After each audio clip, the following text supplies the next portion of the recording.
From JBS Studios in Greater New York, this is the JBS News Update with Teisha Bader. I'm Teisha Bader with the JBS News Update for Friday, March the 18th, 2022. A search for survivors of the Russian bombing on Wednesday of a theater in the city of Mariupol, Ukraine, continues today. The theater in the hard-hit city was being used as a shelter. 130 people were rescued so far from the rubble, with over 1,000 others believed to still be trapped. The city has been under siege for days, and the Times of Israel reported that several dozen Jewish families were able to flee the city on Wednesday, with one family member, Vika Korotkova, telling them that Mariupol looks like Chernobyl.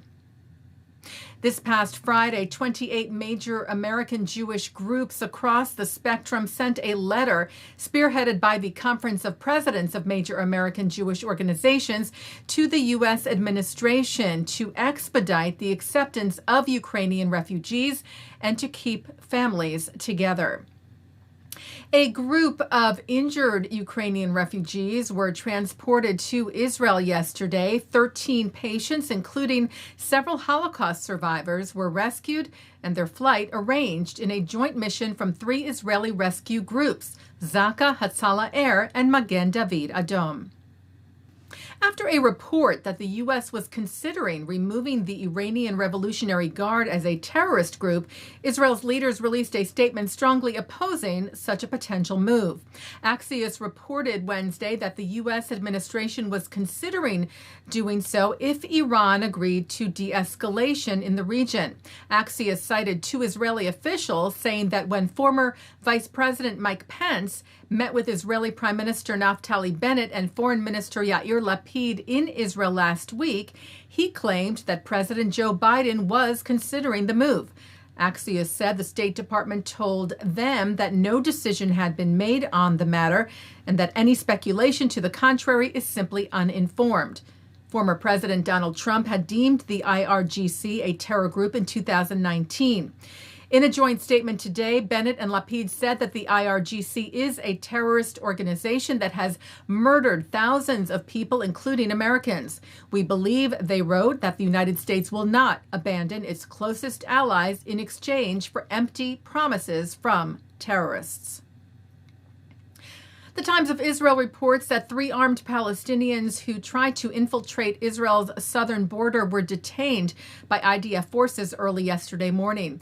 They were found to have knives, bottles of gasoline, and lighters on them and were taken for questioning.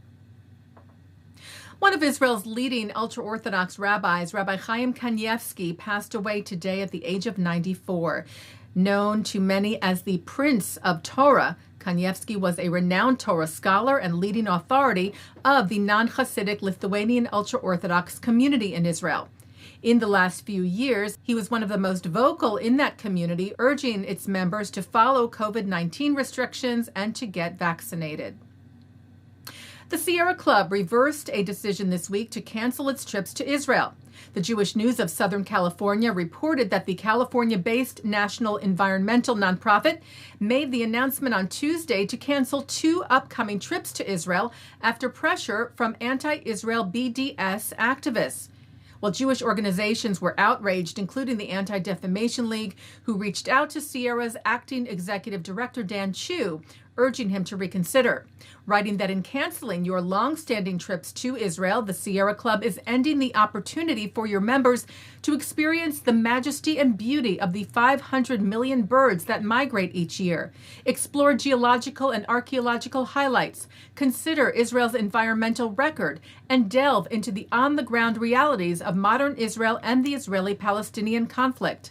Instead, the Sierra Club is validating and emboldening a campaign that seeks to undermine and demonize Israel's legitimacy while doing nothing to promote understanding, reconciliation, and ultimately peace.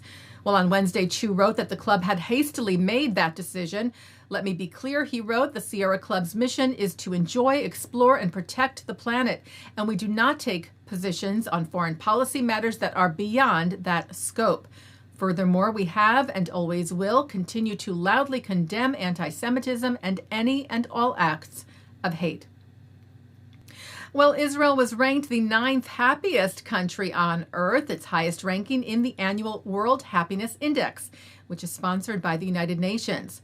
Up 3 spots from last year's 12th place and up 5 spots since 14th place in 2020.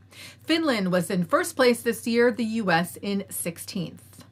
Taking a look now at our programming for tonight on JBS for Friday, March the 18th. Live Shabbat services are coming up at 6 o'clock from New York City's Central Synagogue, followed by Shabbat services from the Hampton Synagogue.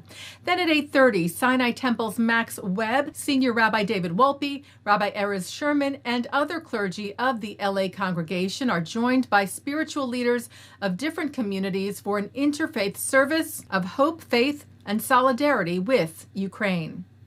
At 9, it's the film Circumcise Me. At 10, a discussion on sex education in schools.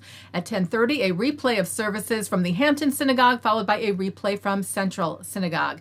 And coming up next, it's a look at this week's Torah Portion. And that's the JBS News Update for Friday, March the 18th, 2022. I'm Teisha Bader. I will be away next week. Micah Halpern will be filling in. Stay healthy, stay well, and Shabbat Shalom.